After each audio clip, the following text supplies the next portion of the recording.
Well, good morning, everybody, and welcome back. My name's Andrew, and you're watching the Kelly's Country Life. So today, we're going to have to kind of do a little bit of a rushed video because this direction right here is a ton of rain coming.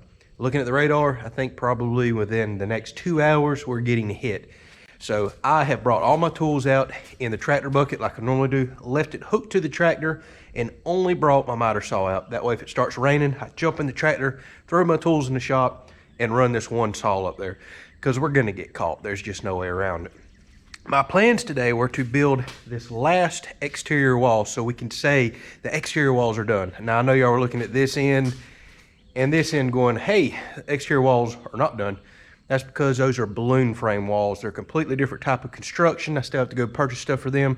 So in my mind, those are a different type of wall. Yes, they're still technically exterior. They're going to be a huge project in and of itself. That wall right there is probably going to take me 2, 3, maybe 4 days to build because of all the complex headers that are in it, the height that I'm working with, the way that I have to strap every post. Oh, goodness. All right, so what's on the agenda today will be, assuming we have time, we're going to do what's called fire blocking on this wall. I'm going to jump back over here because I already have a bunch of scrap wood out. I'm not going to go tear up in my big wood pile with rain on the way, get everything exposed. So on the 4-foot mark here, we're going to do what's called fire blocking. Honestly, I'm doing it for sheathing, but as some subscribers explained to me, you have to do that so if fire were to ever happen in your home, that blocking that's in the wall slows the flames from rising up the wall and burning down your structure quicker. It gives you time to escape.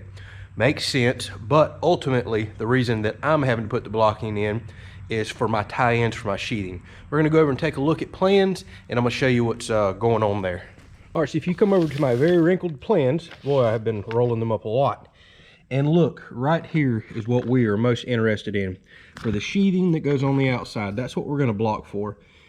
It's calling for the OSB, the type of nails, 8D, 8-penny nail, but it says, here's what's critical. 4 inches on center on the edges of the sheathing, 8 inches on center in the field. So why is that important to us? Okay, the reason it's important, imagine I have a big 4x8 sheet of sheathing and I put it against the wall. Yes, it's going on the outside, but just for demonstration purposes.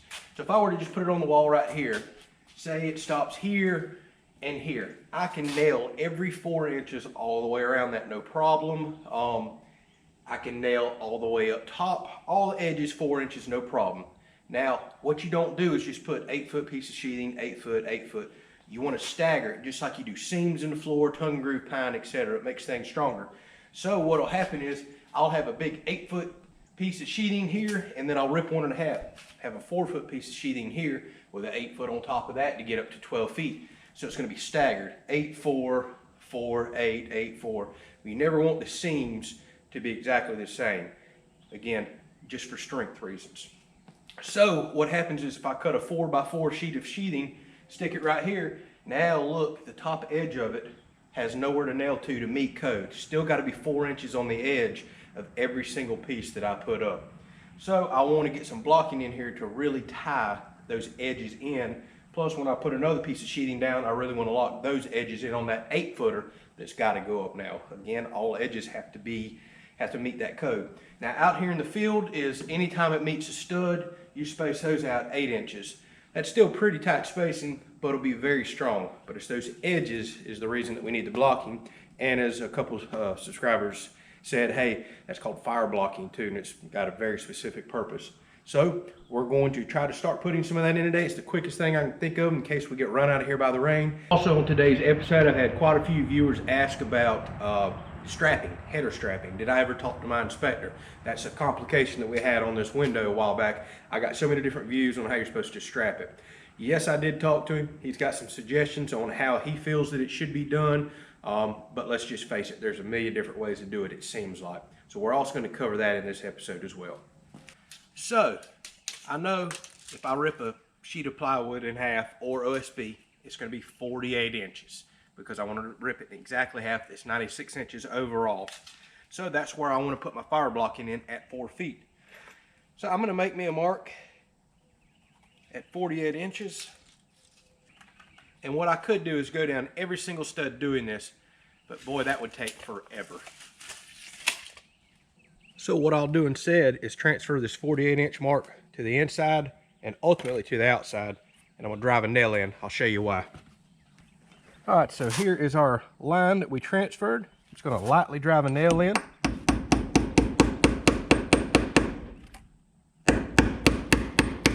That way I can pull it back out, and let's go make a few more marks. So we've got a pretty long span between that last mark and this one. I'm gonna make another one right here, just on this post.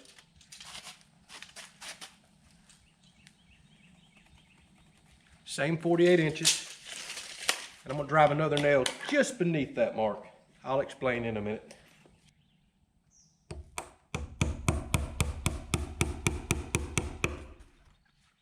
All right, there's my last 48-inch mark on the end of this wall.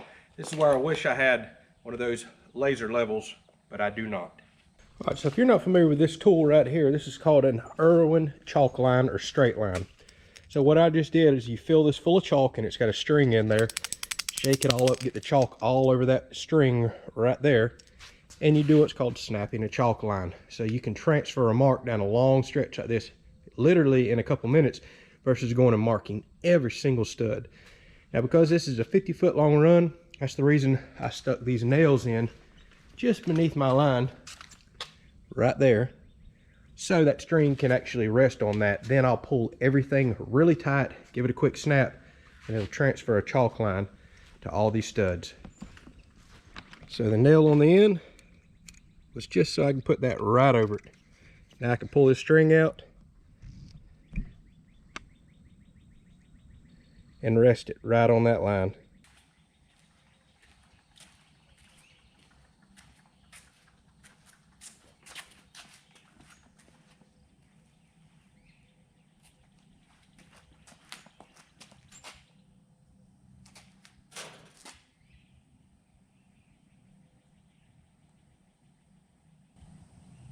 Now you just pull that string extra tight.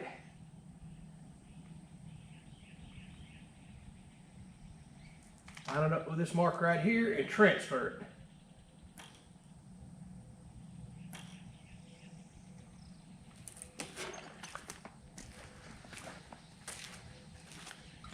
All right, so that worked out quite well. As you can see, the marks transferred greatly over to the post.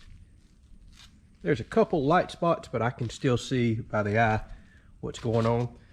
So now it's just as simple as measuring the gaps in between and toenailing in some bracing.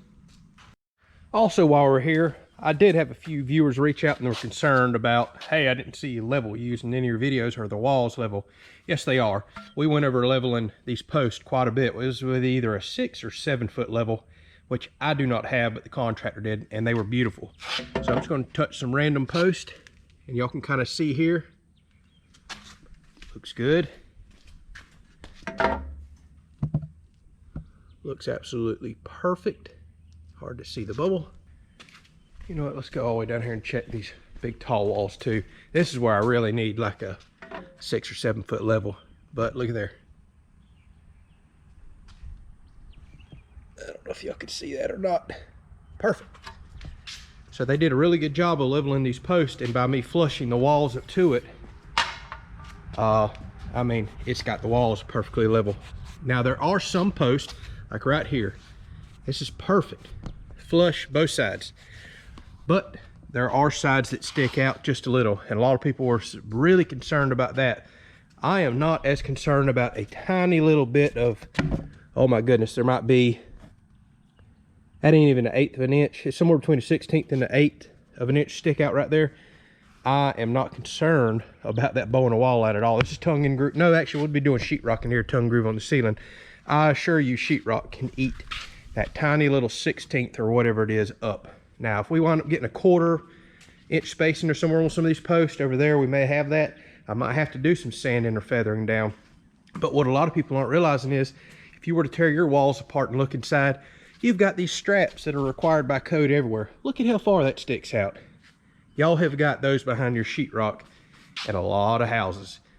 Straps on the floor, straps up top, and chances are you don't see your sheetrock buckling all out. It'll actually absorb some of that. Now, yes, there is a certain point to where too much stick out is a bad thing. But just wanted to show that. These walls have been coming out very, very good. And once I get these secured up over here, I'll be leveling them as well.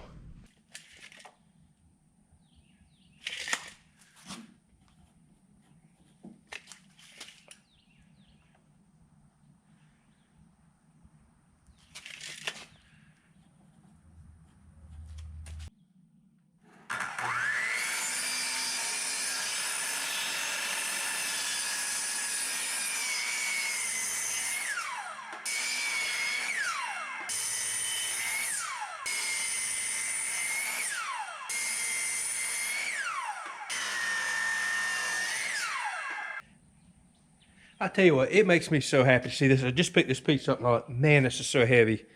Look at those grains. You just don't see wood like this anymore. That's what you find in a lot of your older homes. Very happy to see that they're cutting wood like this.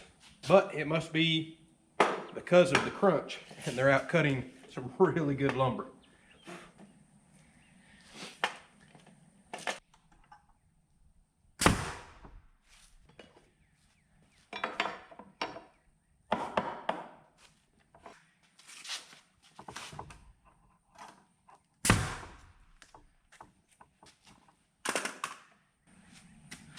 Don't worry, I'll save y'all from the boredom of me doing this over and over and over. Let's speed it up, put a little music behind it.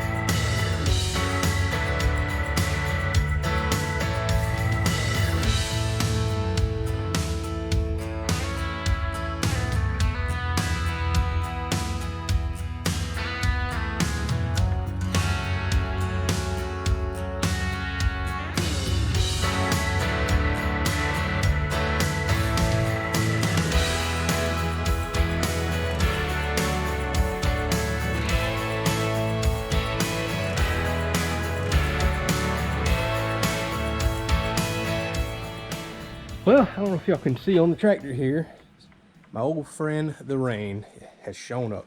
The radar is not looking good. There is a ton of rain coming that direction with some yellow and red in it, so we may have some severe weather today. I cannot risk getting all my tools wet, but I'm going to continue to work while it's drizzling. But just in case, go ahead and show you where we're at. Got the blocking all the way down to here. Although it looks tedious, it really hasn't been bad. Now, I'm sure some of y'all are laughing at me because I am literally going in and leveling every single piece up and squaring it up as well, which kind of does level it. I'm leveling this direction of squaring. So at first I thought, man, you're crazy. But at the end of the day, hey, this is my house. I want it built to my standards. So we're gonna get everything perfect. I do have one concern I wanna ask y'all about before we jump over, and I'll show y'all what the inspector said.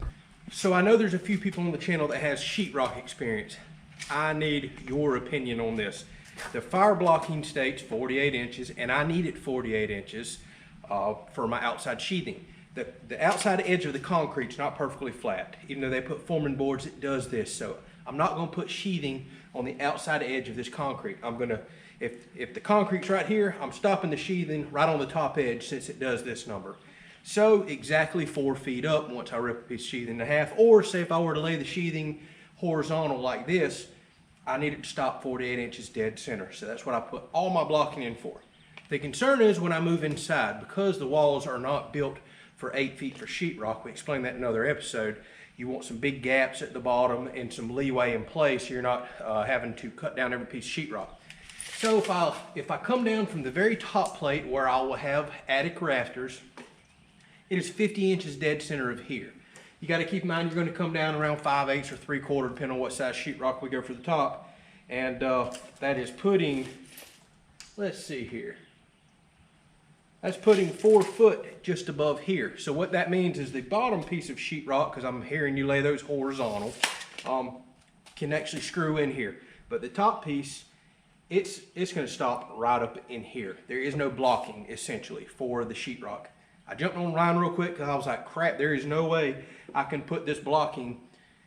It has to lay this direction for the fire blocking. There's no way I can put blocking in here that's tall enough without doubling this up that it'll hit both the 48 inch on center for the outside sheathing and the on center for the sheetrock in here, because the sheetrock's going to technically be up off the floor some. So that makes this sheetrock 48-inch on center not match up with OSB. Lord, I hope that makes sense. So my question to y'all is, we're only 16-inch spacing here on some of the studs. It's even tighter everywhere else. Should I have any concern of two pieces of sheetrock meeting where there is no blocking and the joint moving? Now keep in mind, they're going to literally meet right above this, so there will be no flex in this piece that's screwed into blocking, but this piece up here could have some flex. Should I really be concerned about a whopping 14.5-inch gap and there being any flex and busting the tape down the road? What I'm reading online is no. If y'all were telling me, yeah, I should be concerned about that, I'm gonna come back, add another piece of blocking up top. Maybe it might even just be some scrap 2x4 that I have. Nail it right down into this so we're extra thick, and then I've got another lip for the sheetrock to screw into. It's a little tedious, time consuming, but at the end of the day, I want it done right. I'm reading up to 24-inch on center requires no blocking for the ceiling if you'll go with 5/8 sheetrock. We're probably gonna do 1/2 inch on the walls unless we get a good deal on 5/8, but 14.5-inch gap here. So let me know that if I'm gonna have any problem with my tape seams and flex here if I don't turn around and double this blocking up so it hits OSB on edges and sheetrock on edges. I absolutely have to make it hit OSB on edges because I have code that I have to nail to. I don't know that there is any code for sheetrock edges. I don't think there is, but y'all let me know.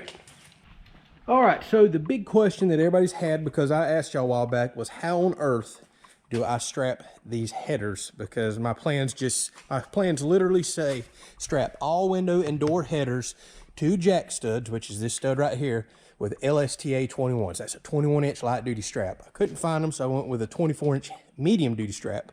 Way overkill. That's what it says to do. Most code, building code, says this strap has to attach to this, the header, and overlap your top plates in case of uplift. Yes, I understand.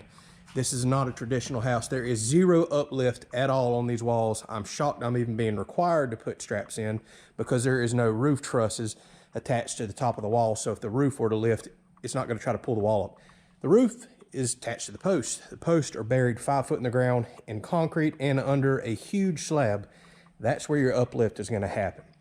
But the inspector said he still would like to see straps, so I'm going to show you how he told me to do it.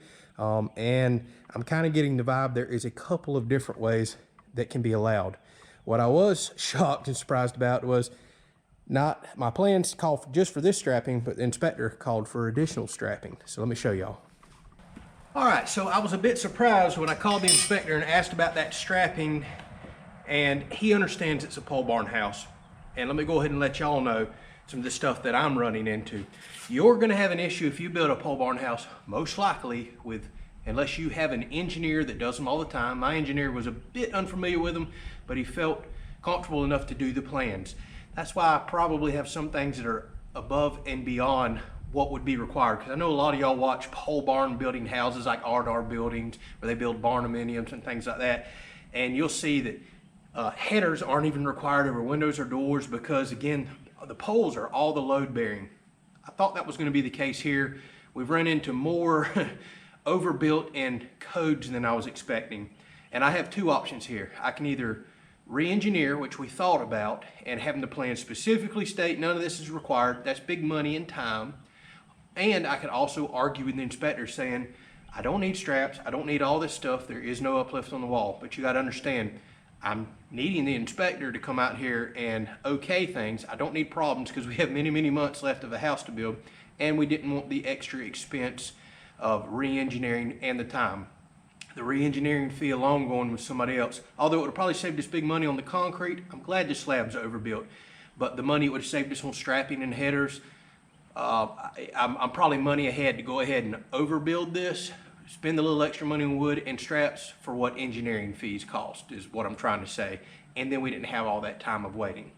So I said all that to say, be prepared if you do pole barn houses in your area. If they're not extremely common and you don't have somebody that does them all the time, people are probably going to add in traditional stick frame house built codes into this because that's what they know. And I get that.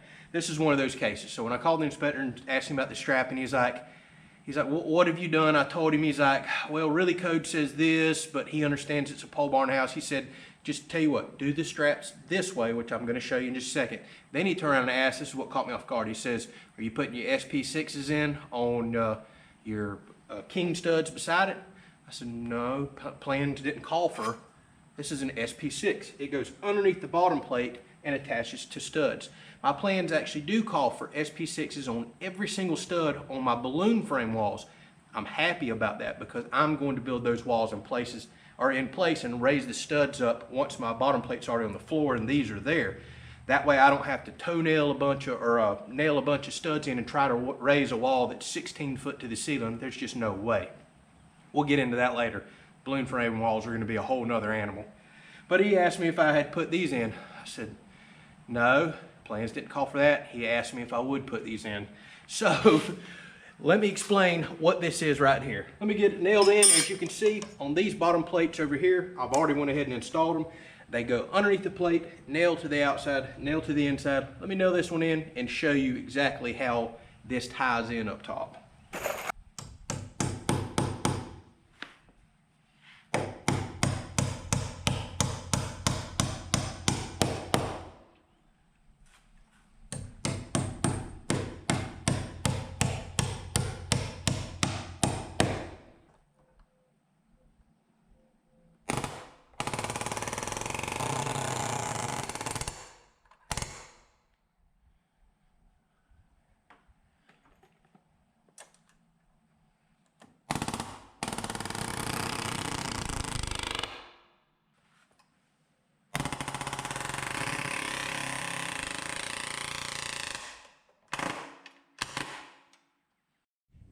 All right, so let me show you where we're at. This is what I was asked to do. So as you can see, this stud right here, this is called the king stud. It is the outside stud that supports the jack stud that holds the header up. I was asked to just take these straps that I have, strapped to the king stud and the header, and plans actually requires that, but carry them on up and wrap them over the top of the top plates, nail them down. In conventional framing, I believe this is the way that's required, or either you use an even longer strap and just carry it all the way around. But I'm actually going to do this strapping the same way on both sides, so to technically be like it's all the way around. And again, that's so if the roof trusses are attached to the top plates, which they usually are in traditional framing, and the roof goes to lift, it doesn't pull the top plates up. They're actually strapped and connected to the floor, etc. It just helps with uplift. Again, I don't have that problem, but here we are. I was also asked to put this SP6 strap on this outside board here, and you can notice this strap is on the jack stud, SP6 on the king stud. So you may look at that and go, well, heck, shouldn't those be tied together? And technically they are, because this jack stud is nailed in many different places into this king stud for support, and that actually acts as a strap now. So you can essentially say both of these are one board now that they're nailed together and they are strapped together. So if you come over here and look at this, yes, I have to pull every single one of these nails out. However, I got a little crowbar, not that molding puller, but another crowbar that I think is going to be just fine, and I can get these out pretty quick. Then I'm going to strap this one over the top just like I was asked to do. Now you may be looking at this going, oh my goodness, do you have to pull this wall up again to put that strap underneath the bottom? Thankfully, no. They make strap by the foot that I can loosen these bottom bolts and slide it just underneath. It's very thin light duty strap, and my plans call for light duty strap, and I can actually strap up both sides of that. So that will be done. No worries there. I do not have to pull that whole wall again. Oh, thank goodness. So that's how we're going to continue to move forward with strapping. Although I should say, once we get to the big headers on the 12-foot walls, I'm not doing strapping all the way up and over the roof unless I'm absolutely required to do. I'm just going to wrap the header and jack stud, and we'll see. And one other thing that I kind of forget to mention a lot in these videos, and I need to mention more, some of y'all may not understand some of the building that's happening here. One, I think some of it's happening just because pole barns aren't common in my area, pole barn houses. But two, I'm in a hurricane zone. I keep forgetting to mention that I have to build to a much higher wind load rating than a lot of y'all do. We're only about 40 miles from the coast, and we're in what's called Hurricane Zone 2. We have to build to a minimum of 120 mile an hour winds for several second gusts. As you start stepping further into West Florida, it gets up to 160, 65 plus. I forget that wind zone rating there. And literally every stud has to be strapped. Nail spacing has to be even tighter. I think 3-inch on center on decking and sheathing. The sheathing and decking has to be even thicker. It gets insane. It's extremely expensive to build a house. Just a few, 100 miles from here, 50, 100 miles from here, you get into completely different wind load zones, or if you just go 40 miles to the coast this way. So I forgot to mention that. A lot of y'all have suggested that I watch R&R buildings, and I did. And some people have been comparing this build to his and wondering why some things are so different. I was watching one of his episodes 2 days ago, I think, and he mentioned in it that they're building to 90-mile-an-hour wind. That's what they're engineered to. I laughed. I don't think anywhere in the entire state of Florida you're allowed to build. I think our minimum is 110 miles an hour. Now, he did mention there was some zones out there where they'll build to 110. That sounded like his absolute max, but he mentioned building to 90 mile an hour. So keep that in mind as you compare houses built here in Florida to other parts of the country. Our wind load ratings are completely different. We have to beef things up a whole lot more. You're going to see that a lot when we get in the big balloon frame open end walls. I'm surprised I wasn't required to do laminated headers and everything because it's a 30-foot expanse. But when you see the strapping that I'm going to have to do and the stud spacing, you're going to laugh. It's going to be the strongest wall I have ever seen. Well, the rain has actually slacked back up. Radar doesn't look good. It's pretty much on me. But while it's slacked up, I'm going to see if I can knock out the rest of these walls on blocking.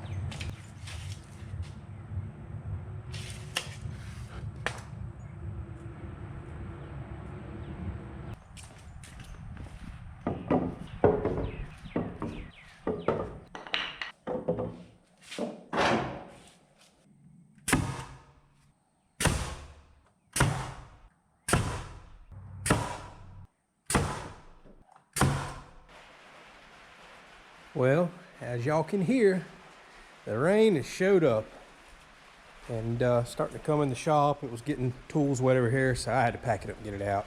I could move my tools around here, but I do run the risk of if we get some bad blowing rain, it can blow underneath here. It did it just the other day, and the radar does not look good. So I do not want to get trapped out here in a major downpour with a few $1,000s worth of tools that I do not want to replace. So they just got put up. But I made it just in time. Check this out. I love the way that it looks. Glad I took the extra time to make everything nice and level. But the 4-foot blocking on this wall is completely done. I was hoping to get the 8-foot blocking done today. Just didn't happen. The rain's here. If it slacks up any, I may bring some tools back out or come out here with a palm nailer. Probably what I'm going to do after lunch and start putting some straps and other things up. So there is still some work I can do today. Plus, I need to get in the shop. I've got a couple videos to edit to get out to y'all as well. Oh, I love that sound. Rain on a tin roof. I'm tempted to come out here, although hope Tiffany doesn't find out. Bring one of them zero gravity chairs out here and take me a nap underneath this. This sounds awesome. So relaxing. I cannot wait to live under a tin roof. I've always been nervous about them for leaking, but I enjoy that sound right there. It's going to be awesome. So hopefully you enjoyed this video. Sorry it was a short, but we did get some stuff answered. Some of y'all want to know about the strapping and all. We'll get into a lot more of that on the next episode once I really tie these walls in behind you. Got to get back on the blocking and move a little bit of strapping over there. After that, that wall is technically ready for sheathing. So that's awesome. We can get back over here and get the same thing done here. Move on some balloon frame walls. Maybe in a couple weeks, we can start doing some sheathing. It's going to be hard to say. Sadly, they're calling for 3 straight days of rain right now. It's going to impact me, there's no doubt about that. So I may have to jump on some other projects around the property or go do a bunch of running around. I'm hearing we're having a major shortage in the area of breakers, breaker panels, electrical wall boxes, all that stuff.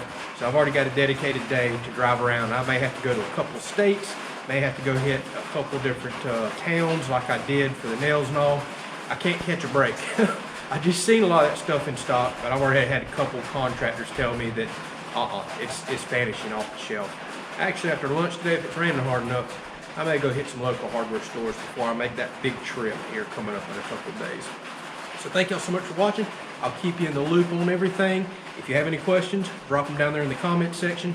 Don't forget to like this video, give it a little thumbs up, share, and subscribe to the channel if you haven't. It really helps the channel get exposure and grow. We'll catch you on the next video.